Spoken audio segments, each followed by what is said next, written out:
वो 400 पार जो कह रहे हैं, अगर 2024 में वो सरकार पे आए तो निश्चित तौर पे 400 पार होगा। लेकिन 400 पार खाने का तेल होगा, 400 पार डीजल होगा, और सिलेंडर जो पहले 400 का मिलता था अब 1200 का मिलने लगा है। तो ये सारे जो है ना, ये 400 नहीं 500 के पार इनका गाड़ी तो आ ही रही है कंटिन्यू।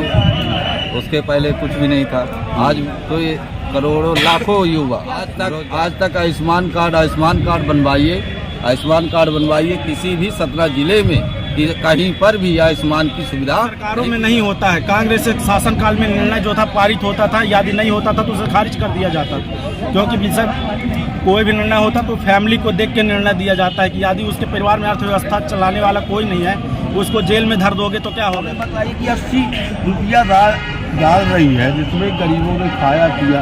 यहाँ खाद्यान्न में भी जो बढ़ रहा है ना, उसमें भी कोई उनको फायदा नहीं हो रहा है। चल महीनों को 2024 के लोकसभा चुनाव को लेकर आज हम मौजूद हैं सतना जिले में। हमारे साथ कुछ लोग हैं, यहाँ आज राहुल गांधी की सभा भी है। कुछ लोग हैं हमारे साथ और कुछ कांग्रेस के नेता भी हैं, जिनसे हम जानने की प्रयास करते हैं कि आखिर राहुल गांधी की गारंटी और मोदी की गारंटी में फ़र्क कितना है। लोकसभा चुनाव आ चुका 2024 का, 26 तारीख को वोटिंग होनी है। मोदी की गारंटी है, मोदी कहते हैं 400 पार। राहुल गांधी की गारंटी क्या कह रही है, आप थोड़ा सा जनता को बताएं कि राहुल गांधी क्या कह रहे हैं। राहुल गांधी के पहले थोड़ा सा मोदी जी में आऊँगा। वो 400 पार जो कह रहे हैं, अगर 2024 में वो सरकार पे आए तो निश्चित तौर पे 400 पार होगा। लेकिन 400 पार खाने का तेल होगा, 400 पार डीजल होगा, और सिलेंडर जो पहले 400 का मिलता था अब 1200 का मिलने लगा है। तो ये सारे जो है ना, ये 400 नहीं 500 के पार इनका भाव चला जाएगा। अब बात अगर करते हैं राहुल जी की, कांग्रेस इस देश की सबसे पुरानी पार्टी है, किसानों की, मजलूमों की, मजदूरों की, सबकी पार्टी है। राहुल गांधी जी ने महिलाओं को 1 लाख रुपए साल का देने का वादा किया है, और सबसे महत्वपूर्ण पहलू यही है कि हम महिला सम्मान को आगे लाना चाहते हैं। बीजेपी सरकार की तरह नहीं कि 1250 में लाडली बहना को दिया था, 3000 करने का वादा किया था, आज तक नहीं हो पाया। दूसरी सबसे बड़ी चीज़ जो है, सबसे चिकित्सा के क्षेत्र में जितनी भी दवाइयाँ हैं उनका रेट कम करने का वादा किया है। और तमाम सारी योजनाएं हैं जो हम लेके आए हैं, वादे लेके आए हैं, और वादे नहीं ये गारंटी लेके आए हैं। रही बात मोदी जी की गारंटी, 15 लाख देने की गारंटी गायब हो गई, काला धन लाने की गारंटी गायब हो गई, नई गारंटी लेके आए हैं। खुद की उनकी गारंटी नहीं है कि वो कब तक अपनी बात पे टिके रहेंगे। तो मोदी जी का ये कहना है कि हमने लोगों को शिक्षा, रोजगार की गारंटी दी, लोगों को खाद्यान्न दे रहे हैं, हर प्रकार की सुविधाएं उपलब्ध करा रहे हैं। पर राहुल गांधी जो है तो सिर्फ बातें कर रहे हैं। इन बातों में कितना दावों में सच है? देखिए, अभी तो सत्ता में राहुल गांधी है नहीं, जो प्रयास है वो लगातार कर रहे हैं। सत्ता में अगर हम आते हैं, जैसे सत्ता में हम थे 2014 के पहले, तो कैंसर की दवाइयों के दाम कम कर दिए गए थे। राहुल गांधी जी ने शिक्षा का अधिकार, राइट टू इन्फॉर्मेशन, ऐसी चीज़ें ला के एक चीज़, और खाद्यान्न का अधिकार यूपीए गवर्नमेंट की देन थी। उसके पहले भी अनाज गरीबों को दिया जाता था, मनरेगा के माध्यम से उनको रोजगार दिया जाता था। आज आप बताइए, मनरेगा कहीं काम कर रही हो तो कहीं पे भी रोजगार की बात करते हैं। आप ये बता दीजिए, जब हिंदुस्तान का सर्वे है कि 15 लाख लोगों की नौकरियां चली गई, किसमें, नोटबंदी से। फिर कोरोना आया, लाखों लोगों की नौकरियां उस पर चली गई। देने की बात करते हैं, जीडीपी गिरती जा रही है, रुपया गिरता जा रहा है। किस आधार पे वो कह सकते हैं कि हम देश विकास कर रहे हैं? आज से 60 साल कांग्रेस सरकार रही, 60 रुपये पेट्रोल था, 10 सालों में 100 रुपये हो गया। अगर 5 साल और देंगे तो ये 400 पार चला जाएगा। यही है 400 पार। अच्छा, सतना जिले में अभी पिछले 25 सालों से लगभग सरकार रही भाजपा की, तो धरातल पे सतना जिले में क्या क्या योजनाएं जो चली हैं, क्या आ चुकी हैं? देखिए, 20 साल ऐसी कोई योजना जो हो तो बताइए। 20 साल से सरकार थी, 20 साल में योजनाएं धरातल में अगर पूरे प्रदेश बात की जाए तो सिर्फ सतना जिले की अपन अगर बात करते हैं, सतना जिले में एक ये फ्लाईओवर बना है, मात्र 25 सालों में नहीं, 10-15 सालों में बना है। एक ये बाईपास बनाया गया, आज तक कंप्लीट नहीं है, और टोल लेने लगे बेला पे। मेडिकल कॉलेज भी बनाया गया। कॉलेज की तनख्वाह नहीं दे पा रहे हैं। मेडिकल कॉलेज से कैंसर विंग हमको नहीं मिल रही है, और कैंसर विंग सर्विस नहीं मिल रही है कि यहाँ का जनप्रतिनिधि सांसद ये चाहता है कि बिरला की दुकान चलती रहे, और यहाँ के जो गरीब लोग हैं जो कैंसर से पीड़ित हो जाते हैं, वो जाके वहाँ बिरला अस्पताल में जाएं और 25,000 रुपया पर कीमो का दें। यही अगर मेडिकल कॉलेज सुविधा हो जाती तो लोगों को 500 रुपये 700 रुपये में कीमो के साथ पूरा इलाज मिलता है। ये कांग्रेस की सोच थी। लेकिन आज ये बीजेपी का सांसद यही चाहते हैं कि बिरला की दुकान चले, अंबानी की दुकान चले, अडानी की दुकान चले। गरीब मरता है तो मरे, किसान मरता है तो मरे। 2700 गेहूं की बात करते थे कि देंगे, 2400 पहुंचे हैं अभी तक इतने सालों में। अब एमएसपी की बात करते हैं, हम राहुल गांधी ने कहा एमएसपी लाएंगे, एमएसपी का कानून लाएंगे। पिछले भी सारे कानून राहुल गांधी जी की सरकार नहीं लाए थे, कांग्रेस सरकार ने लाए थे। इस बार भी एमएसपी हम लोग लेंगे। जो युवा हैं, बेरोजगार हैं, उनके लिए आप क्या कहेंगे? बेरोजगारी तो आ ही रही है कंटिन्यू, उसके पहले कुछ भी नहीं था। आज तो ये करोड़ों लाखों युवा बेरोजगार हैं। चाहे संविदा से देख लीजिए, चाहे पटवारी से देख लीजिए, किसी भी सेक्टर से आप देखिए। तो आप क्या आज तक आयुष्मान कार्ड बनवाइए, आयुष्मान कार्ड बनवाइए। किसी भी सतना जिले में कहीं पर भी आयुष्मान की सुविधा नहीं दी जा रही है। अब आप ये बताइए कि आप क्या चाहते हैं? रोजगार चाहते हैं? कौन सी सरकार आपको युवा है, रोजगार रोजगार ही चाहिए। कि आपको क्या लगता है कि कौन रोजगार दे सकता है? हमको तो कांग्रेस सरकार दे सकती है। आपको ये भरोसा है? बिल्कुल। भाजपा क्यों नहीं दे सकती है? ऐसा भाजपा- क्यों ऐसा लग रहा है आपको? क्या भाजपा कारण? अभी तक 20 साल में क्या दी? अभी तक 20 साल में क्या दी? आप ही बताइए। आप कहाँ के हैं? मैं आदर्श नगर गोल्डांग, वार्ड नंबर 11, सतना से। सतना से। आपको 20 सालों में जो भाजपा की सरकार थी, आपको अपने शहर में क्या विकास देखने को मिला? हमें तो कहीं विकास नहीं दिखा है। आज भी हमारे यहाँ सप्लाई वाला पानी नहीं आ रहा है। वार्ड नंबर 11 में आज भी सप्लाई वाला पानी नहीं आ रहा है। शासन की कौन सी योजना, आप प्रदेश सरकार की कौन सी योजना आप ले पाए हैं अभी तक? अभी तक मुझे कोई योजना नहीं मिली। कोई योजना नहीं कोई है। योजना। आपके यहाँ लाडली बहना वाला पैसा नहीं जाता आपको? नहीं। यहाँ पे आज करीब पिछले ये दूसरी मर्तबा है जब टप्पू भैया विधायक हैं, इनके कार्यकाल में भी आपको क्या योजनाओं का लाभ नहीं मिला? इनके कार्यकाल में मेरे वार्ड नंबर 11 में जहाँ ट्रांसफार्मर नहीं थे, खंबे नहीं थे, इन्होंने अपने विधायक निधि कोटे से करवाया। ये मेरे पास लिखित प्रूफ है, कोई देखना चाहे चल के देख सकता है। वार्ड नंबर 11 में जकीरा बस्ती में ट्रांसफार्मर लगाए गए। आप क्या कहना चाहेंगे? कांग्रेस बीजेपी ने जो गारंटियां दी हैं लोगों को कि वो जैसे भाजपा चिल्ला रही इस बार 400 पार, ठीक, तो आप इसमें क्या करना चाहेंगे, क्या कहना चाहेंगे? क्योंकि पिछले 20 सालों से सरकार में भी हैं, तो कितना दिया है और आगे आपकी क्या उम्मीदें हैं कि क्या ये करेंगे कि नहीं? हमें तो ऐसा लगता है कि दिया क्या है, जैसे आपके गैस सिलेंडर दिया खाली, अब फिर 550 करीब 1500 में कर दिया, 1200 में। उसके बाद जैसे लाडली बहना है, महंगाई को रोक दी, तब देना माना जाए। और जब महंगाई देने के बाद तत्काल बढ़ जाती है तो हमें तो लगता है कि कुछ नहीं दिया। कभी जनता का है, खाद भी है, इनके कल रात मिलता है फ्री का, उसमें सब बढ़ाते जाते हैं, उसी को पैसा वापस करते हैं। उसके ऊपर जो सरसों का तेल 80 में 100-150 में हो गया, दाल 80 में से वो 150 में हो गई, तो फिर क्या मिला है लोगों को? आपको क्या लगता है कि अगर कांग्रेस आती है कांग्रेस आती है सरकार में तो क्या कांग्रेस के आने से इसमें कुछ फर्क पड़ेगा, परिवर्तन पूरा पड़ेगा? रहा है आज तक नहीं बढ़।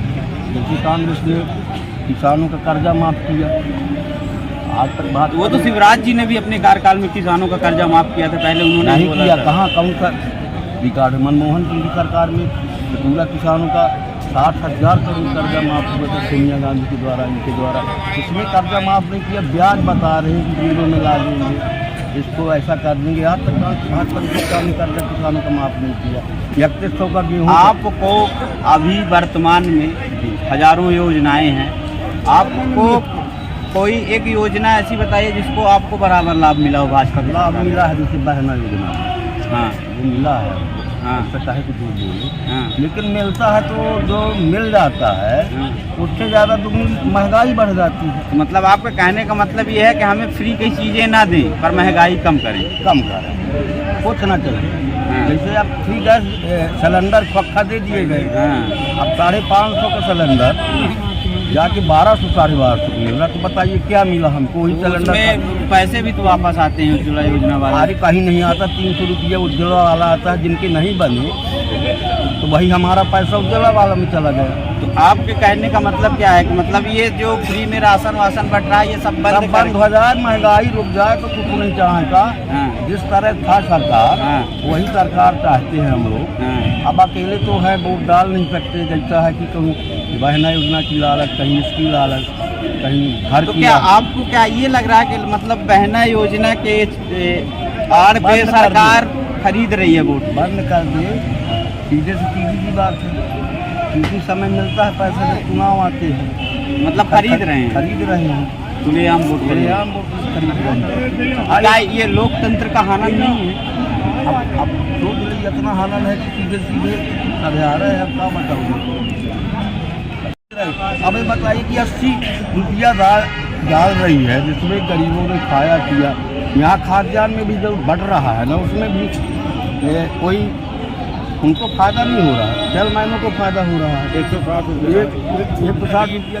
क्षेत्र का नाम बताएं कि आप किस क्षेत्र से मैं belong ओम करते का हैं? शुक्ला ग्राम पगारकला चित्रकूट विधानसभा से। सतना जिले से ही है। आप ये बताइए कि अभी तक आप भाजपा के सरकार में लोग योजनाओं का लाभ लेते आए हैं, ऐसा तो नहीं है कि योजनाओं का लाभ नहीं मिला हो? नहीं, अनाज मिलता है 15 किलो फ्री का, उतना भर मिलता है, बाकी कोई सुविधा नहीं। आपको क्या लगता है कि वो मिलते रहना नहीं चाहिए? मिलना चाहिए, सब बंद हो जाए, हाँ। सब बंद हो जाए। केवल महंगाई जो है ये हो जाए, ये सबके लिए हो जाएगी। अब मैं कहता हूँ कि राशन मेरे को मिलता है, दूसरे को नहीं मिल रहा, क्या मतलब मिल रहा है? भाई जिसको जरूरत है उसको नहीं मिल रहा। उनको नहीं मिल रहा है, बड़े आदमी को मिल रहा है। मोदी जी तो बोल रहे हैं हम सबको दे रहे हैं। आज भी अगर नहीं मिल मोदी जी बोलता है वो झूठ बोलता है, हाँ। वो तो बेमतलब का मनैया है, उससे कोई मतलब नहीं। नहीं यार, भाजपा की सरकार आप ऐसा इतने बोल रहे हैं घोटाले देश के हैं। प्रधानमंत्री के बारे में। तरह तरह की योजनाएं ला रहे हैं धरातल पर, बताइए। देश में अभिव्यक्ति किया जाती इस है। धूप में और फिर वहाँ क्या होता है? थोड़ा सा मेरे जब कहने हम का मतलब ये है पैसे डालते हैं तो अपने इंसान के लिए पद की गरिमा का ख्याल रखा नहीं जाए। नहीं, जी बोलता नहीं, देखो तो लात हूँ, मोदी जी बोल रहा हूँ। ये भाई साहब कुछ कह रहे हैं। आप भी कुछ कह रहे थे, आप अपना नाम मेरे बताएं। नहीं उसको नहीं। मेरा नाम है कांता सिंह, मैं BLLB रनिंग। मैं बहुत सी समस्याएं हैं। जी जी, आप पूछिए अपनी समस्या, किस विषय में आप मेरे से चर्चा करना चाहते हैं? मैं आपकी समस्या जानना चाहता हूँ। अभी तक आप मोदी की मेरी सरकार में समस्याएं थे। हैं, मोदी के शासनकाल में सबसे ज़्यादा युवा वर्ग प्रताड़ित हो रहा है। जो व्यक्ति डिसिप्लिन में है उसको भी अनडिसिप्लिन करा जाता है दबाव के कारण या किसी अदर प्रेशर बना के। जो व्यक्ति विद्यार्थी है, अपने शिक्षा अध्ययन काल में जो कोर्स 1 साल में होना चाहिए उसे 3 साल बढ़ा दिया गया है। इससे क्या होता है कि जो व्यक्ति 1 साल में ग्रेजुएशन करके अपना वर्क करने लगता है, आगे काम करके अपना घर संभालने वाला व्यक्ति, तो वो भी एजुकेशन पढ़ाई करते करते 3 साल अपनी युवा क्षमता, जो कहते हैं ना उम्र करने की एक कार्य क्षमता होती है, वो कार्य क्षमता निपुण हो जाती है, मतलब विध्वस्त हो जाती है, किसी काम का नहीं रहता है। अधिकतर युवा जो है तो कोर्स बढ़ने के कारण जो है तो कोर्स कंप्लीट करने में लग जाता है और परिवार की तरफ ध्यान नहीं देता, जिससे परिवार की अर्थव्यवस्था को चौपट होती है, साथ में अपनी कार्य क्षमता और समय को भी नुकसान पहुंचा देता है। आप सरकार से चाहते क्या है कि मतलब किस तरह का होना चाहिए कि देश का युवा वर्ग पढ़े लिखे और मैं सरकार नौकरी से करे? चाहता हूं कि ईमानदार सरकार रहे, झूठ को झूठ, सही का सही, नकारा का नकारा, गलत का गलत। इतना झूठ बोलती है। अभी जी न्यूज में प्रधानमंत्री मोदी ने लाइव न्यूज में बैठाया था कि 3 सभा बैठा के किसी मुद्दे पर चर्चा की है, तो उसमें यदि आप जाके देखेंगे पत्रकार मीडिया के साथी में, मैं कहता हूँ एंकर कैसे बदल जाता है। जब VIP आता है तो एंकर बदल देंगे, जो डेली न्यूज रिपोर्टिंग एंकरिंग करता है उसको क्यों हटा देते हैं? मतलब आप सब पहले से ही क्वेश्चन भी देते हो या आंसर भी देते हो। डायरेक्ट जनता के बीच में पैदल चलो, यदि आप सेवक हो, सेवक की तरह रहो ना। कोई जरूरी थोड़ी ना है कि ऐसा दिखावा और छल कपट की सरकार है भाजपा। भाई कह रहा है और जो 400 भाजपा का ही कार्यकर्ता है ना, अधिकतर यदि सब कार्यकर्ता भाजपा के हैं, उनमें से 99 कार्यकर्ता अपराधी हैं। आज ही नहीं, मैं जजों को भी बोलना चाहूंगा इसी विषय में, या आप राजनीतिक क्षेत्र से हट के जजमेंट निर्णय दीजिए। जजमेंट इस तरह कीजिए कि जजमेंट में फैसला, यदि धन्यवाद। कोई जजमेंट होता है तो उस जजमेंट में निर्णय जब होता है तो एक पक्ष निर्णय ना करके एक साथ निर्णय करना चाहिए। इसमें क्या होता है कि एक को जमानत दे देती है, दूसरे को डेड फायरिंग करने के लिए भेज देते हैं। केस फायरिंग करेगा आदमी, काम कब करेगा साला? जब पेशी काटता रहेगा। उसके पास इतना पैसा थोड़ी ना है कि वो पिटीशन अधिवक्ता को जाके पैसा दे। कमाई करेगा वो, आधे वहाँ पेशी देता। एक केस जो 1 सेकंड में ख़त्म हो सकता है, वो केस के लिए 1 साल लग जाता है। अब वो भी छोटा मोटा केस जो है तो 10 साल 12 साल खींचते रहते हैं। अभी तो कई सारे न्यायालयों में जहाँ जुडिशरी सेक्शन है, वहाँ अधिकतर केस जो है पेंडिंग में है। अब न्यायालय की भाषा में उसे लंबित बोला जाता है। तो इतना सारा जज लोगों के पास डिप्रेशन रहता है, राजनीतिक दबाव रहता है, प्रेशर रहता है। कहीं ना कहीं से तो प्रेशर रहता है, क्योंकि कोर्ट जो है तो सब चीज कहीं की सरकारों में नहीं होता है। कांग्रेस के शासनकाल में निर्णय जो था पारित होता था, यदि नहीं होता था तो उसे खारिज कर दिया जाता था, क्योंकि सर कोई भी निर्णय होता तो फैमिली को देख के निर्णय दिया जाता है कि यदि उसके परिवार में अर्थव्यवस्था चलाने वाला कोई नहीं है, उसको जेल में धर दोगे तो क्या होगा। अभी अधिकतर ये जो महिलाओं को लेकर राजनीति कर रही है, महिलाओं को लेकर भाजपा सरकार जितनी भी राजनीतिक पार्टियां हैं, ये महिलाओं को एक तरफा का है, पुरुष काम नहीं करता है। दिन भर कुत्तों जैसे पुरुष काम करते हैं, क्या 1800 रुपये महिलाओं को भी देते हैं। पढ़ा लिखा युवा मेरे बात करने का तरीका जो होगा थोड़ी उत्तेजित पूर्वक होगा, लेकिन मैं जो बात बोलता हूँ लॉजिक दे के बोल रहा हूँ, इसीलिए आपको बात सही आपको सुनने में बोलने में तब मजा आएगा जब आप मेरी बात को सुनेंगे और समझेंगे। नहीं समझते हैं, सन 1947 से जो कानून बने हैं साला, उनका आज कोई वैल्यू नहीं है, कोई अस्तित्व ही नहीं है। समय के साथ कानून और नियमों में परिवर्तन। अब बोलते हैं संविधान संशोधन कर देंगे। आप इतने बड़े नेता हो कि संविधान संशोधन कर दोगे? कौन कहता है संविधान संशोधन कर ऐसे ही भाजपा के कार्यकर्ता लोग अभी 400 पार का क्या मतलब है?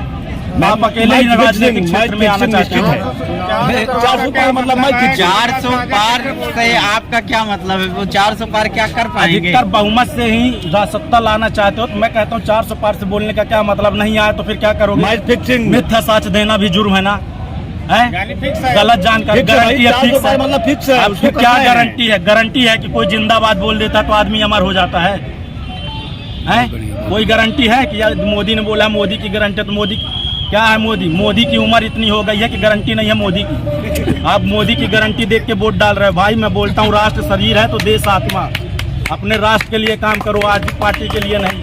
और जो बोलते हैं ना नियम कानून, किसी को नेतागिरी ज़्यादा बोलेंगे तो संविधान के आर्टिकल 13 के तहत जहाँ मौलिक अधिकार होता है वहाँ पे समस्त विधियाँ नियम कानून शून्य माना जाता है, वहाँ पे कोई कानून नियम नहीं लगता। इस बात का विशेष ध्यान रखें। सबसे ज़्यादा युवा जो हमारे देश के भविष्य हैं, जो आज के नए बच्चे तैयार हो रहे हैं, न्यू माइंडसेट है, उनको भी कहना चाहूँगा कि आप सरकार और जनता के प्रति जो टेक्नोलॉजी का गलत उपयोग करते हैं, जैसे अभी हम लोग पढ़ते हैं ई गवर्नेंस लागू हो गया देश में डिजिटल इंडिया के तहत। अब यदि ई गवर्नेंस लागू हो गए तो व्यक्ति को इलेक्ट्रॉनिक सूचना के माध्यम से जो भी दस्तावेज दिए जाएंगे वो मान्य होंगे, परंतु यहाँ शासकीय कर्मचारी अधिकारी लोग रिश्वत लेने भ्रष्टाचार करने के कारण वो इलेक्ट्रॉनिक साक्ष्य को मान्य ही नहीं देते हैं। यदि आप पत्रकार हैं और जो भी ये मेरी न्यूज़ देख रहा है, आयुष्मान कार्ड बनता है, हेल्थ कार्ड बनता है, आप अपने हॉस्पिटल गवर्नमेंट हॉस्पिटल में जाके देख, कोई भी इलाज नहीं है, उससे कोई कागज नहीं, खाली कागज पाथर बनवा के टाइम पास करा रहा है और पैसा खर्चा करवा रहा है। आप अपने दिमाग से काम कीजिए। आपका कोई शोषण नहीं कर सकता, इतना बता दूं कि आपको ये काम करना ही पड़ेगा, ज़बरदस्ती है नहीं, ऐसा कुछ नहीं है। आप अपने दिमाग से काम कीजिए, अपने बुद्धि विवेक का इस्तेमाल करते हुए अपने परिवार को भरण पोषण, अपने राज्य सीमा देश को उन्नति की शिखर की ओर ले जाइए। मैं यही कहना चाहूँगा इन्हीं शब्दों के साथ। अब मेरा यूट्यूब चैनल है कांता सीरीज के नाम से। मैं एडवेंचर से संबंधित, ट्रैवलिंग से संबंधित वीडियो तथा यूपीएससी आईपीएस से संबंधित मोटिवेशनल वीडियो तैयार करता हूं, जिससे बनाता हूं। और क्षेत्र में भारत दर्शन के तहत जहां का कल्चर सहित इतिहास मिलता है, संस्कृति मिलती है, जो चीज़ सही लगती है उसे अपने चैनल पे यूट्यूब करता हूँ, जिससे आपको भी जानकारी मिल सकती है। तो आप मेरे चैनल को सब्सक्राइब करें, लाइक करें, कमेंट करें। और कोई भी केस होता है, किसी प्रकार का कोर्ट कचहरी मामला होता है, मुझसे संपर्क कर सकते हैं। मेरे मैंडेट टेकिंग अभी लॉ कर रहा हूँ, पढ़ रहा हूँ, तो उतना ज़्यादा नहीं, जो मेरे सीनियर होल्डर हैं उनको नॉलेज है। नहीं भी होगा तो आप मेरे से जानकारी ले सकते हैं, क्योंकि एक लीगल एडवाइजर पैर भी बस नहीं कर सकता, बाकी जानकारी दे सकता है। तो आपको किसी भय मुक्त हमको शासन चाहिए, नहीं समझते हैं? किसी बात का भय नहीं होना चाहिए। आदमी को व्यक्ति की आज़ादी का जितना भी अधिकार है वो सब मिलना चाहिए। निजता का अधिकार है। अब जैसे कोई गवर्नमेंट अधिकारी जेता, निजता का अधिकार को समाप्त कर दिया गया है। मतलब गवर्नमेंट अधिकारी शोषण कर सकता है, वो व्यक्ति शोषण नहीं कर सकता है। इलेक्ट्रॉनिक, जब हम लोग इलेक्ट्रॉनिक सूचना अधिकार पढ़ते हैं तो उसमें फ्रीडम ऑफ स्पीच को भी समाप्त कर दिया गया है। यदि कोई अधिकारी जो है तुम जानकारी मांगता है तो आपको उसको देना ही पड़ेगा, इसमें कोई फ्रीडम नहीं। ऐसा क्यों? जब आप बोलते हो सबको मौलिक अधिकार है, अपनी इच्छा अनुसार जीवन जीने का अधिकार है, तो फिर क्यों ये ऐसा कानून है कि फ्रीडम स्पीच को समाप्त कर दिया गया है? अब जैसे हम ही बोल रहे हैं, ये वीडियो जाएगी कहीं पे तो लोग हमारे पीछे पड़ जाएंगे कि क्यों बोले ऐसा वैसा। भाई जान ले सकते हो, विचारों को नहीं मार सकते हो। मैं यही कहना चाहूँगा इन्हीं बातों के साथ। नमस्कार, जय हिंद, जय भारत। देश